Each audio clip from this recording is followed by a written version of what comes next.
Hello प्यारे साथियों, नमस्कार। स्वागत है एक बार फिर से पैरामेडिकल के इस number 1 YouTube channel study with Ravi पर।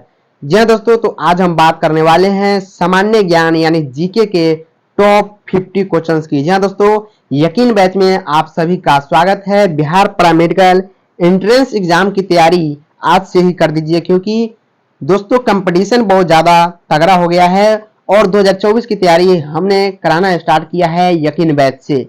तो साथियों, आज की क्लास में हम जानेंगे सामान्य ज्ञान की ऐसे टॉप 50 प्रश्न जो आपके पैरामेडिकल एंट्रेंस एग्जाम में आने लायक होगा 2024 के लिए। तो फटाफट से अगर चैनल पर नए हैं तो चैनल को सब्सक्राइब करें, बेल आइकन को प्रेस करें और अपने दोस्तों के पास फटाफट से क्लास को शेयर कर देंगे ताकि उनको भी पता चले और वो क्लास ले सके। तो चलिए अपने दोस्तों के पास फटाफट से शेयर कर देंगे और सभी क्वेश्चंस का जवाब आपको कमेंट बॉक्स में देना है ताकि मुझे पता चले कि आप लोग पढ़ाई कर रहे हैं। तो चलिए 2024 में, जी हाँ दोस्तों, पेड, जैसा कि आपके थंबनेल पर दिख रहा होगा, पेड कोर्स एकदम फ्री यूट्यूब पर तक कर दिया गया है यकीन बैच, जो कि मोस्ट पावरफुल बैच होगा आपके पैरामेडिकल एंट्रेंस एग्जाम 2024 के लिए। तो चलिए आज की क्लास को करते हैं स्टार्ट स्टडी विथ रवि के साथ, क्योंकि सफलता दिलाने में सबसे आगे रहेगी आपकी ये टीम। तो चलिए जीके की क्वेश्चंस, पहला क्वेश्चंस आपके स्क्रीन के सामने। साथियों, अगर इसका आपको पीडीएफ चाहिए तो प्लीज टेलीग्राम चैनल को जरूर ज्वाइन करें। टेलीग्राम चैनल का लिंक डिस्क्रिप्शन में दिया हुआ है। तो पहला क्वेश्चन आपके स्क्रीन के सामने आ गया हुआ है। पहला क्वेश्चन आपसे क्या पूछा है कि भारत में जनसंख्या वृद्धि के इतिहास में, क्या भारत में जनसंख्या वृद्धि के इतिहास में कौन सा वर्ष महाविभाजन का वर्ष कहलाता है? साथियों, इस चैनल पर 2024 वालों के लिए जीके का ये फर्स्ट क्लास है। क्या फर्स्ट क्लास है जीके का? तो इसका जवाब आपको कमेंट बॉक्स में देते चलना है और अपने दोस्तों के पास और अपने जितने भी ग्रुप है सभी में शेयर कर देना है। आप सभी को आवाज पूरी तरह से जा रही होगी। पहला क्वेश्चन का जवाब आपको देना है कि भारत में जनसंख्या वृद्धि के इतिहास में कौन सा वर्ष महाविभाजन का वर्ष कहलाता है? 1915, 1991, 2001 या 1921? साथियों, इसका आंसर आपको कमेंट बॉक्स में बताते जाना है। तो क्या हो जाएगा? एकदम सभी का राइट है। 1921 ईस्वी को ही महाविभाजन का वर्ष यानी ग्रेट डिवीजन ऑफ ईयर कहते हैं। ऑप्शन नंबर डी एकदम राइट है। चाहे तो आप इसका स्क्रीनशॉट लेते चलिए या पीडीएफ के लिए टेलीग्राम चैनल को जरूर ज्वाइन करें। नेक्स्ट क्वेश्चन यानी अगला क्वेश्चन आपकी स्क्रीन के सामने ये रहा। साथियों, इसमें आपके पास आंसर भी साथ में है, क्योंकि आप जब रिवाइज करें तो आपको कोई भी प्रॉब्लम न हो। तो चलिए दूसरा नंबर क्वेश्चन आपके स्क्रीन के सामने है। क्या कहता है कि निम्नलिखित में से कौन एक राजकोषीय नीति यानी फिस्कल पॉलिसी का उपकरण नहीं है? सभी लोग इसका जवाब कमेंट बॉक्स में देंगे फटाफट से और सही जवाब आना चाहिए सभी का कि निम्नलिखित में से कौन एक राजकोषीय नीति यानी फिस्कल पॉलिसी का उपकरण नहीं है? क्या वो करारोपण यानी टैक्सेशन, सार्वजनिक व्यय पब्लिक और ये 21-14-7 जीटी आता है साथियों जीएसटी के अंतर्गत, और ये सार्वजनिक ऋण यानी पब्लिक डेबिट। तो इसमें से कौन सा है जो एक राजकोषीय नीति यानी फिस्कल पॉलिसी का उपकरण नहीं है? तो ये है option number C 21-14-7 GT interest rate. चलिए आगे चलते हैं। 3 नंबर सवाल आपके स्क्रीन के सामने पूरी तरह से दिख रहा होगा और इसका आंसर आप लोग फटाफट से कमेंट बॉक्स में बताएंगे। जैसे जैसे अर्थव्यवस्था विकसित होती है, राष्ट्रीय आय में तृतीय क्षेत्र यानी टर्शियरी सेक्टर का अंश क्या होता है? पहले घटता है तत्पश्चात बढ़ता है। ऑप्शन बी बोलता है पहले बढ़ता है तत्पश्चात घटता है। सी कहता है कि बढ़ जाता है और डी बोलता है स्थिर रहता है। इसमें से आपको एक मल्टीपल चॉइस क्वेश्चन दिया जाएगा साथियों, जो पैरामेडिकल के दृष्टिकोण से महत्वपूर्ण होगा। तो क्लास में आप लोग बने रहेंगे लास्ट तक, वो भी क्वेश्चंस मैं आपको बताऊंगा। तो इसका सवाल आपको कमेंट बॉक्स में इसका आंसर आपको देते जाना है। जैसे जैसे क्या बोला है कि जैसे जैसे अर्थव्यवस्था विकसित होती है, राष्ट्रीय आय में तृतीय क्षेत्र यानी टर्शियरी सेक्टर का अंश क्या होता है? बढ़ जाता है। क्या होता है? बढ़ जाता है। ऑप्शन नंबर सी एकदम राइट है, बढ़ जाता है। ये आपको ध्यान रखना है। चलिए आगे चलते हैं। 4 नंबर सवाल आपके स्क्रीन के सामने क्या बोलता है साथियों? चौथा सवाल है कि आर्थिक नियोजन, इकोनॉमिक प्लानिंग, इंग्लिश वाले भी ध्यान देंगे। आर्थिक नियोजन का इंग्लिश में बोलते हैं इकोनॉमिक प्लानिंग, विषय है क्या है? संघ सूची में आता है, राज्य सूची में आता है, समवर्ती सूची में आता है, या किसी विशेष सूची में उल्लेखित नहीं है। 4 नंबर सवाल का जवाब आप लोग फटाफट से कमेंट बॉक्स में देंगे। आर्थिक नियोजन इकोनॉमिक प्लानिंग विषय है संघ सूची में, राज्य सूची में, या समवर्ती सूची में। जी हाँ, बिल्कुल सभी का एकदम राइट है। ऑप्शन नंबर सी सभी का राइट आ रहा है, जो कि एकदम राइट ऑप्शन है। ऑप्शन नंबर सी समवर्ती सूची में यानी कॉन्करेंट लिस्ट में आता है आर्थिक नियोजन विषय। 5 नंबर सवाल आपके स्क्रीन के सामने, फटाफट अंदाज में इसका जवाब देंगे आप लोग। कहता है कि निम्नलिखित में से भारत की राष्ट्रीय आय का सबसे मुख्य स्रोत कौन सा है? जी दोस्तों, निम्नलिखित में से भारत का राष्ट्रीय आय का सबसे मुख्य स्रोत कौन सा है, यह आपको बताना है। फटाफट से बताइए। मैं सभी का आंसर का वेट कर रहा हूं। सभी लोग इसका आंसर फटाफट अंदाज में बताएंगे।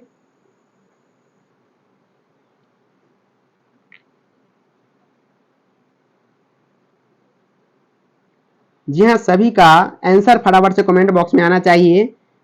क्या ऑप्शन नंबर ए है सेवा क्षेत्र यानी सर्विस सेक्टर, कृषि क्षेत्र एग्रीकल्चर सेक्टर, उद्योग क्षेत्र यानी इंडस्ट्रियल सेक्टर, और डी व्यापार क्षेत्र यानी ट्रेड सेक्टर?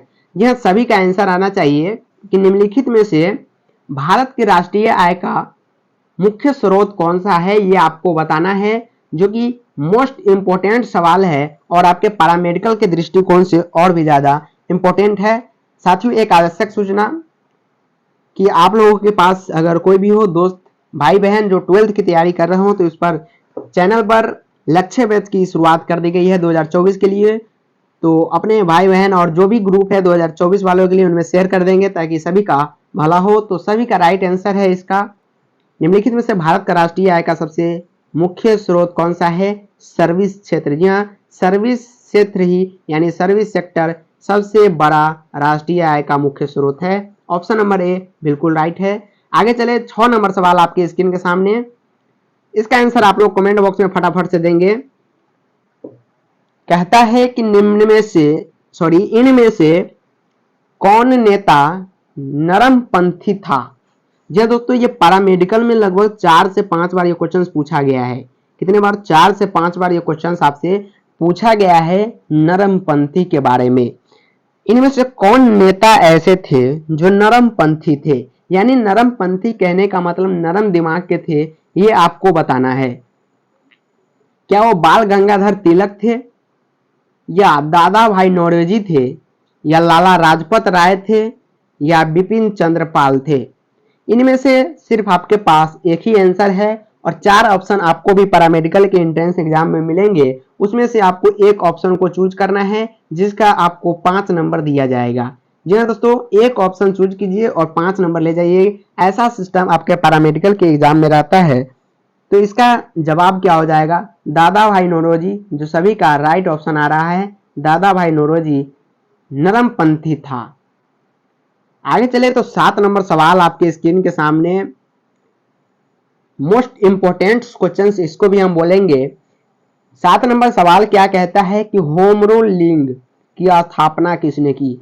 साथियों, ये सवाल आपको 10th क्लास में भी पढ़ने को मिलता है कि होम रूल लिंग की स्थापना किसने की थी, और ये आपके पैरामेडिकल पीएम और पीपीएम दोनों में पूछा जाता है। इस क्वेश्चंस को दोनों में पूछा जाता है, तो आप लोग इसका जवाब कमेंट बॉक्स में फटाफट से देंगे।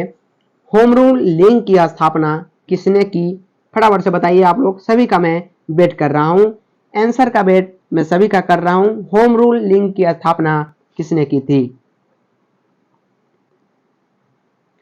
ऑप्शन है श्रीमती एनी बेसेंट, मोहम्मद अली जिन्ना, महात्मा गांधी, गोपाल कृष्ण गोखले।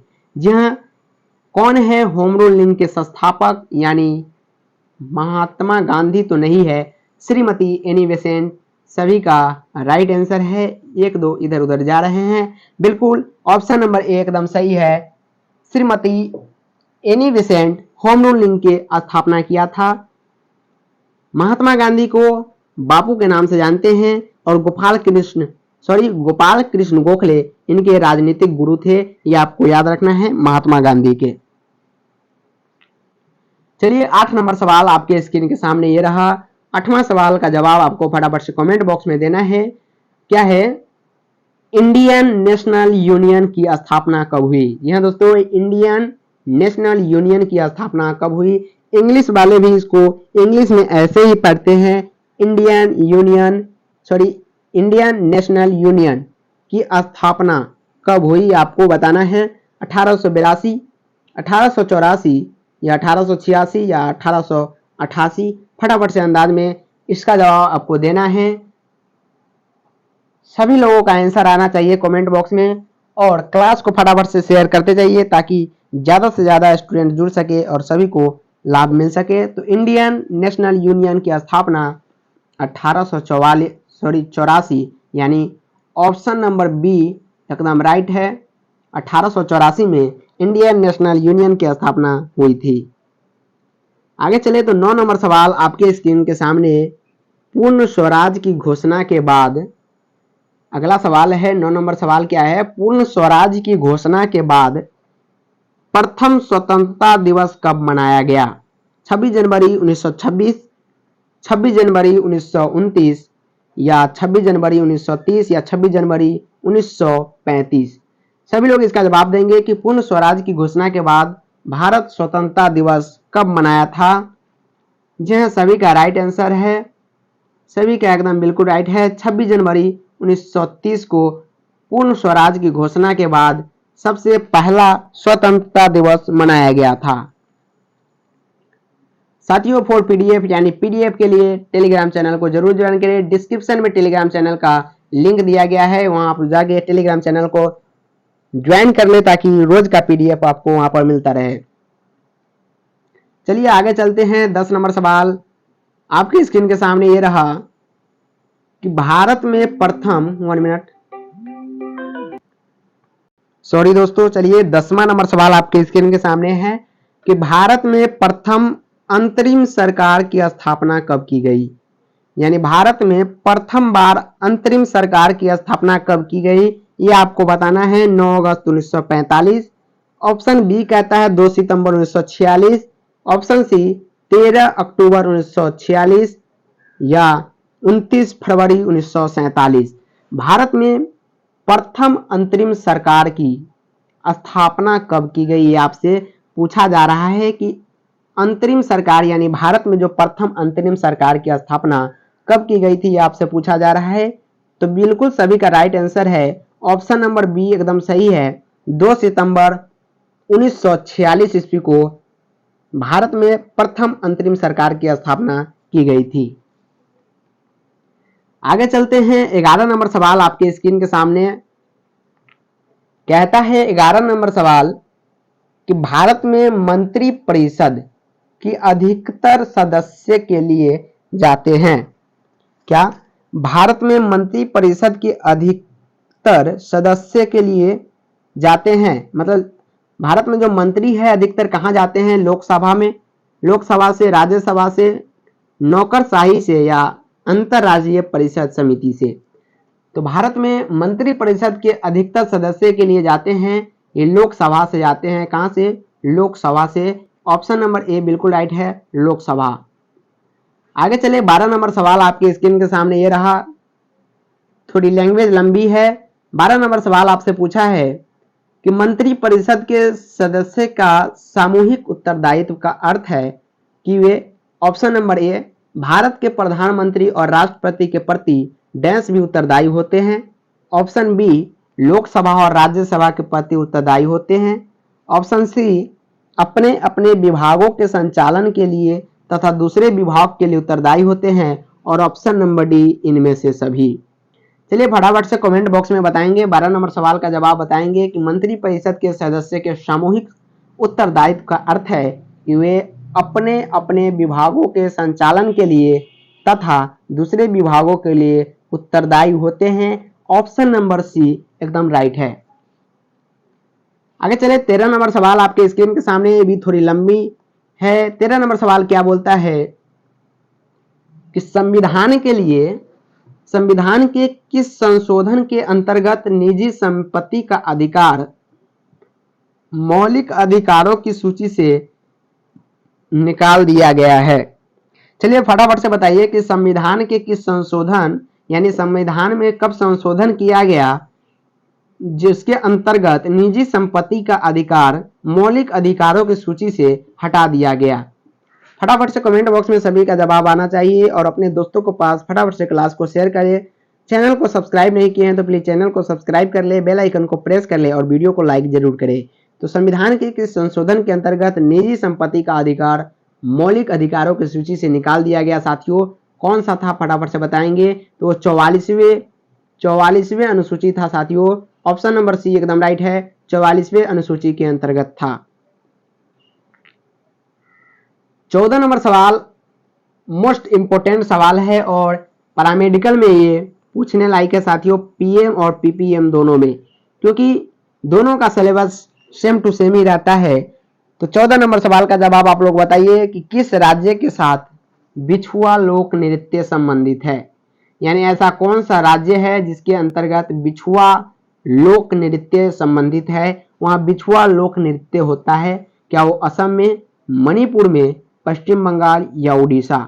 फटाफट से बताइए कि किस राज्य के साथ बिछुआ लोक नृत्य संबंधित है? तो ये असम से है। कहां से? असम से है। ऑप्शन नंबर ए बिल्कुल राइट है, असम। 15 नंबर सवाल आपके स्क्रीन के सामने कि लज्जा उपन्यास का लेखक कौन है? लज्जा एक उपन्यास है। सबसे पहला क्वेश्चन से आपसे बन सकता है कि लज्जा क्या है? एक उपन्यास है, क्योंकि लेखक और लेखनी से भी आपके पास पैरामेडिकल में क्वेश्चंस आते रहते हैं, जो कि इस साल भी 2 क्वेश्चंस लेखक से पूछे गए थे। और जीके में सबसे ज्यादा कौन बुक को कौन लिखा और इसका लेखक कौन है और किसने इस बुक को लिखा, नाम दिया जाएगा, ये क्वेश्चंस भी सबसे ज्यादा जीके से पूछे जाते हैं। तो इसका जवाब आप लोग कमेंट बॉक्स में बताइए कि लज्जा उपन्यास का लेखक कौन है? शाहबानो, महादेवी वर्मा, तस्लीमा नसरीन और खलीदा बेगम। तो कौन है साथियों?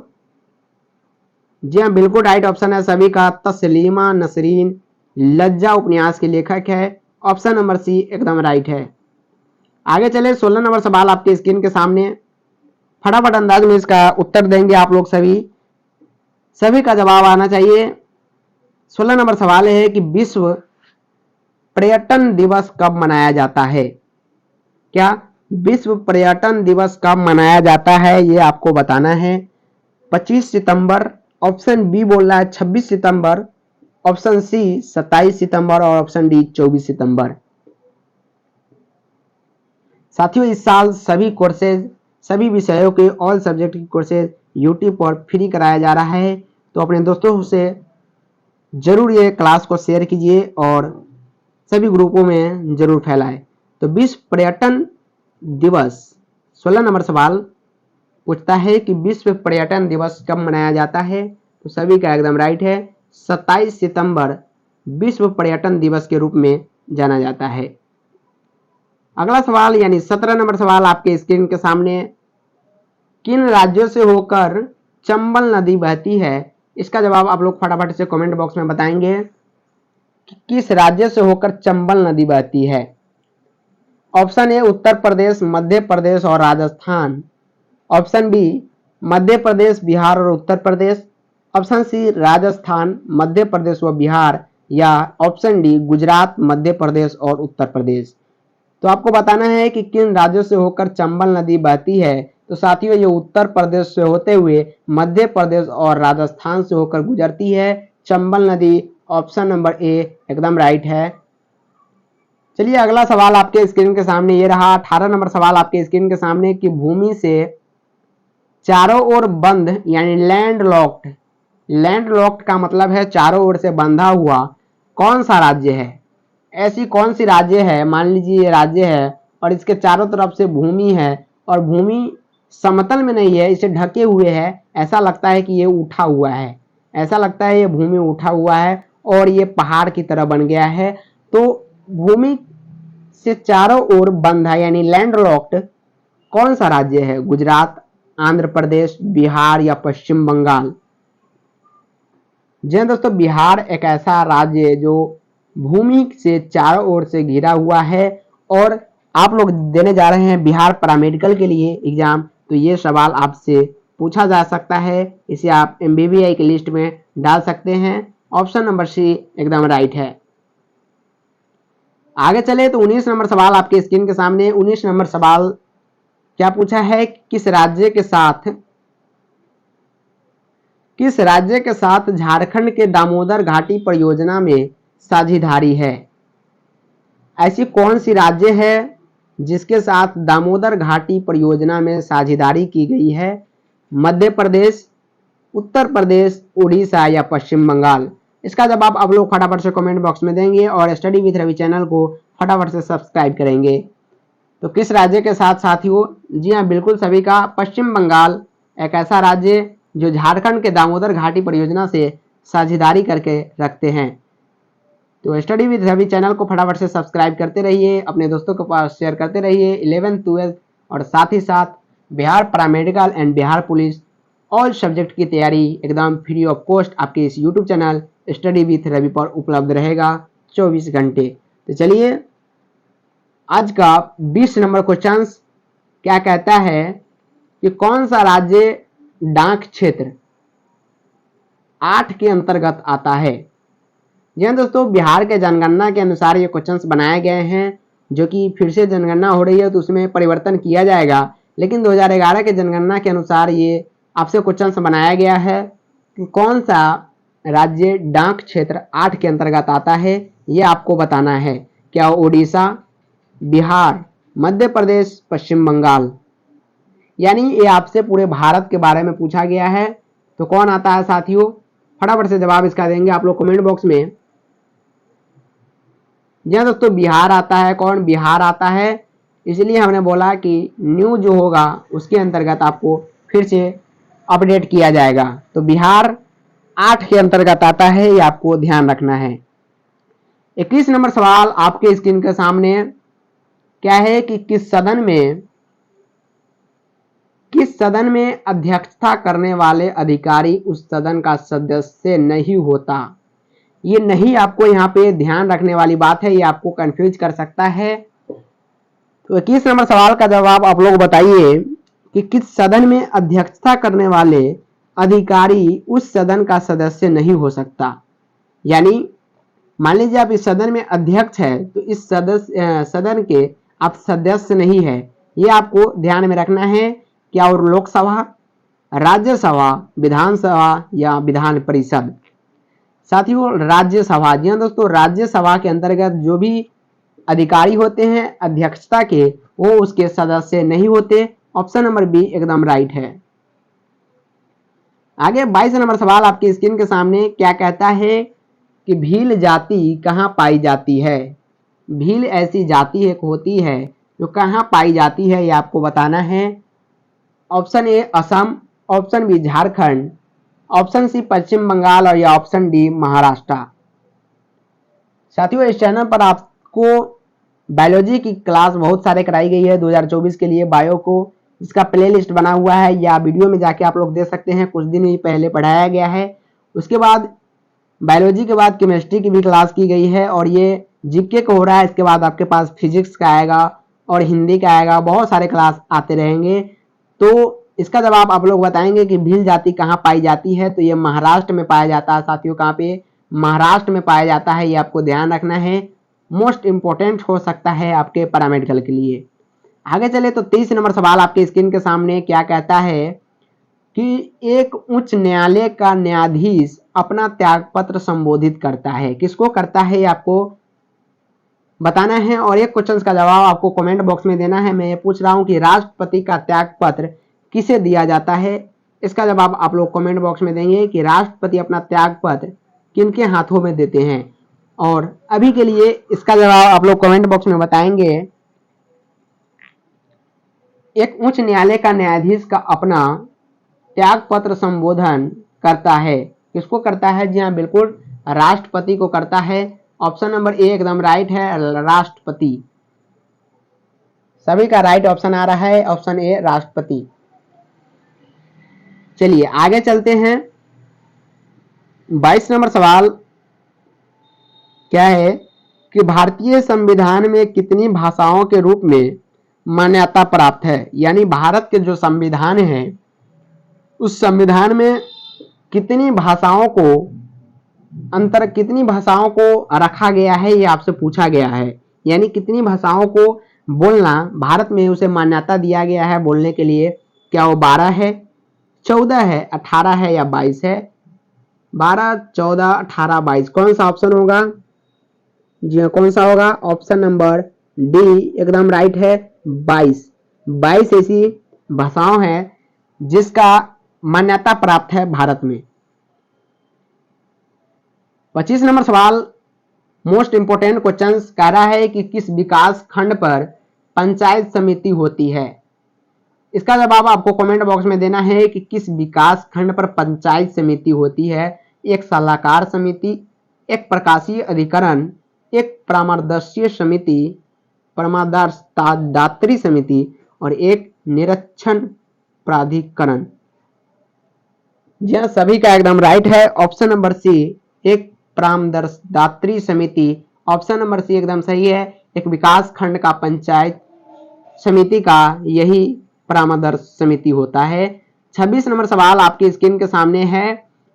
क्या है कि भारत के सकल घरेलू उत्पाद में, ये आपको ध्यान देने वाली बात है, MVVI में इसे आप रख सकते हैं क्योंकि आपसे पूछा है कि भारत के सकल घरेलू उत्पाद में कृषि एवं उससे संबंधित प्रक्षेप का अंश है। Option A 22%, option B 80%, option C 33% और ऑप्शन डी 15%। यह तो इसका जवाब आपको कमेंट बॉक्स में देना है।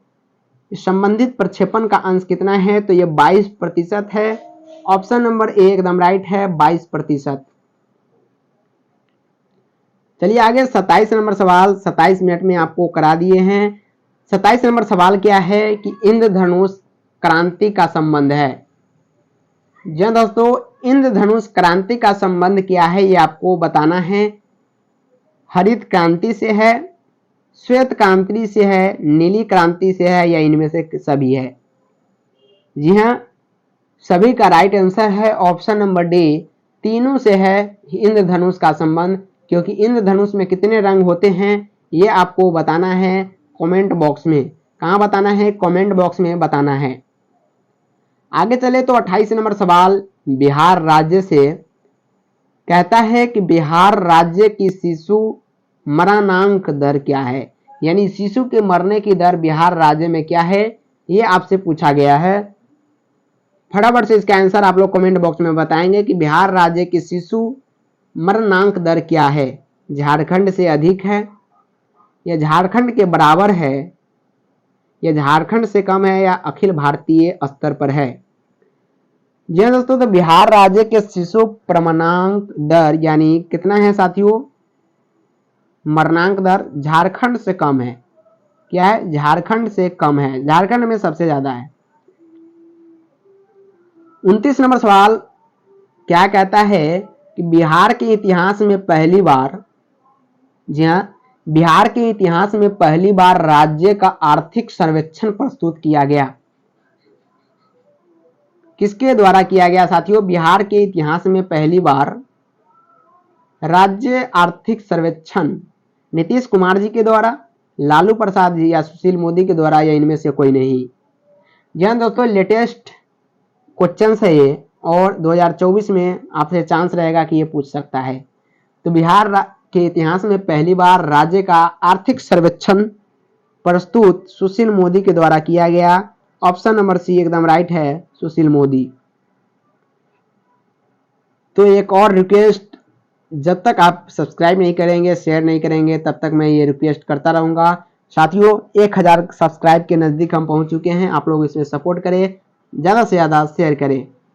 30 नंबर सवाल क्या कहता है कि संबोधित मूल्य वर्धित कर का संबंध था, किससे था ये आपको बताना है। 30 नंबर सवाल का जवाब आप लोग कमेंट बॉक्स में फटाफट दीजिए कि संशोधित मूल्य वर्धित कर का संबंध है? बिक्री कर, धन कर, आय कर या उत्पादक शुल्क?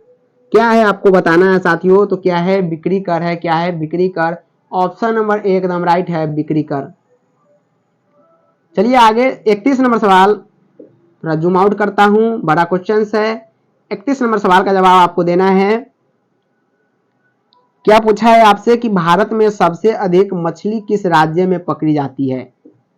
जी हाँ, भारत में सबसे अधिक मछली भारत के किस राज्य में पकड़ी जाती है? इसका जवाब आपको देना है। क्या Kerala, option B Maharashtra, option C Tamil Nadu या ऑप्शन डी पश्चिम बंगाल? साथियों जैसा कि हमने बताया बायोलॉजी में क्वेश्चन पूछा जाता है और ये 12th के एनसीईआरटी के फर्स्ट चैप्टर में दिया हुआ है कि बंगाल के आतंक किसे कहते हैं? तो जलकुंभी के कहते हैं, आइकोर्निया क्रिस्पस जिसे हम इंग्लिश में कहते हैं। साथियों ये एक ऐसा प्रजाति है जो विदेश से लाया गया था भारत में सुंदरता के लिए, क्योंकि इसकी पुष्प जो होती है बहुत ज्यादा सुंदर होती है। जब इसे समुद्र में या मछली के बीच रखा गया तो ये किया कि वो ऑक्सीजन जल से खींच लेता था और मछली मर जाता था।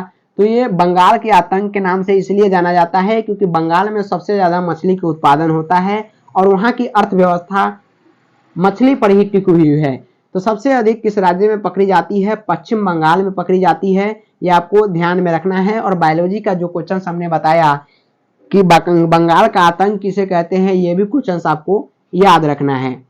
32 नंबर सवाल आपके स्क्रीन के सामने है कि राजमार्ग नंबर 8 किन किन निम्न में से किन किन नगरों से जोड़ता है? जहां राजमार्ग नंबर 8 निम्न में से किन किन नगरों से जोड़ता है? और ये मोस्ट इंपोर्टेंट हो सकता है आपके पैरामेडिकल 2024 के लिए। तो बताइए कि कौन कौन नगरों से जोड़ता है फटाफट से। ये तो सभी का राइट आंसर है, दिल्ली मुंबई से जोड़ता है राजमार्ग नंबर 8। आगे चले 33 नंबर सवाल आपके स्क्रीन के सामने है। 33 नंबर क्वेश्चन क्या पूछा है कि मुंबई एवं थाने के मध्य सबसे पहली रेलगाड़ी किस सन में चलाई गई थी? पूछा है कि मुंबई एवं थाने के मध्य सबसे पहली रेलगाड़ी किस सन में चलाई गई थी? ऑप्शन ए 1948, 1848, 1850, 1852 या 1853? जी हाँ दोस्तों, 1853 में ऑप्शन नंबर डी एकदम राइट है। 1853 में पहली रेलगाड़ी मुंबई से थाने के बीच चलाई गई थी। 1853 ऑप्शन नंबर डी एकदम राइट है। 34 नंबर सवाल आपके स्क्रीन के सामने है कि इंटीग्रल कोच फैक्ट्री कहां स्थित है? जी दोस्तों, इंटीग्रल कोच फैक्ट्री कहां स्थित है ये आपको बताना है। बेंगलोर, कोलकाता, हैदराबाद या पुरम्बूर कहां पे है ये आपको बताना है। इंटीग्रल कोच फैक्ट्री यह पुरम्बू में है। पुरम्बूर यह महाराष्ट्र में पड़ता है। ऑप्शन नंबर डी एकदम राइट है। आज का 35 नंबर सवाल आपके स्क्रीन के सामने कि भारत हैवी इलेक्ट्रिकल लिंक भेल कहां स्थित है? भारत हैवी इलेक्ट्रिकल लिंक भेल कहां स्थित है ये आपको बताना है। कहां पे स्थित है? भोपाल, हरिद्वार एवं हैदराबाद में, ऋषिकेश, कपूरथला एवं कोलकाता, मुंबई, कोलकाता एवं कानपुर, या ऑप्शन डी कह रहा है कि अहमदाबाद, दिल्ली एवं कोयम्बटूर। तो Bharat heavy electrical link limited हो सकता है, यहाँ पे लिमिटेड भेल कहाँ स्थित है? भोपाल, हरिद्वार और हैदराबाद में ये स्थित है। ऑप्शन नंबर ए एकदम राइट है। चलिए अगला सवाल 36 नंबर सवाल आपके स्क्रीन के सामने ये रहा। कहता है कि निम्न में से कौन सी झील कृत्रिम है यानी मानव द्वारा बनाया गया इनमें से कौन सा ऐसा झील है ये आपको बताना है। फटाफट से इसका आंसर आप लोग कमेंट बॉक्स में बताएंगे।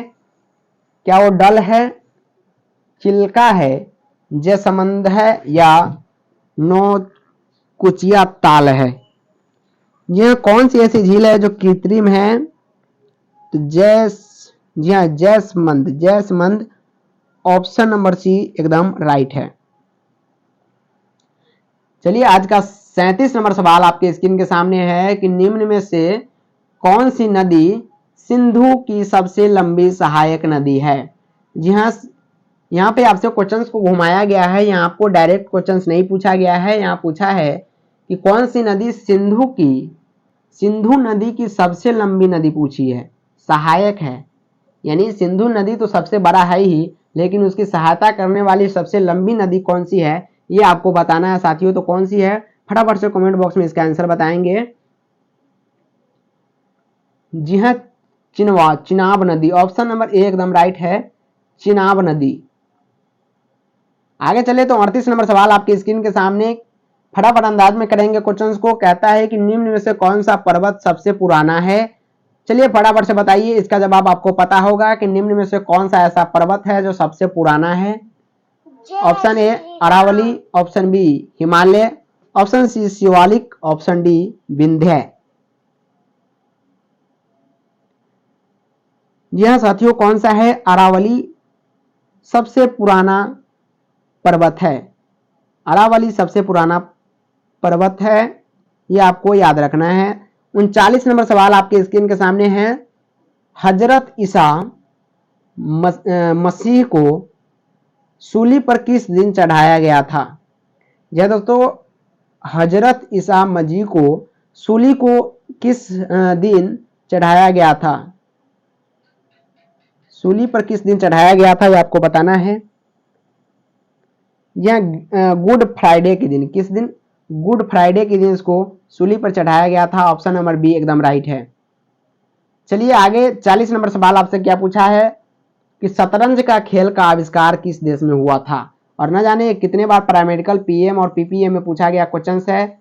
इसका जवाब आपको कमेंट बॉक्स में देना है कि शतरंज के खेल का आविष्कार किस देश में हुआ था। ऑप्शन ए चीन, option B Germany, option C Bharat और ऑप्शन डी यूके। यूके मतलब यूनाइटेड किंगडम अमेरिका। जहाँ तो शतरंज के खेल का आविष्कार भारत में ही, यानी अपने देश में ही किया गया था। ऑप्शन नंबर सी एकदम राइट है, भारत में। तो ये रहा साथियों आपके पास टोटल 40 क्वेश्चंस जो आपको पैरामेडिकल एंट्रेंस एग्जाम में सफलता दिलाने में महत्वपूर्ण योगदान निभाएगी। और साथियों अभी तक आपने ये केमिस्ट्री के टॉप 25 क्वेश्चंस की सीरीज नहीं देखी है तो 2 दिन पहले मात्र इस क्लास को कराया गया था, आप लोग जल्दी से जाके देखें। इसमें 25 क्वेश्चंस कराए गए हैं जो एग्जाम के रिलेटेड क्वेश्चन हैं और आपके पैरामेडिकल एंट्रेंस एग्जाम 2024 में आने लायक है। और आज के लिए इतना ही, टोटल 40 क्वेश्चन सीखे। मिलते हैं फिर से नेक्स्ट क्लास में, तब तक के लिए जय हिंद, जय भारत, जय बिहार।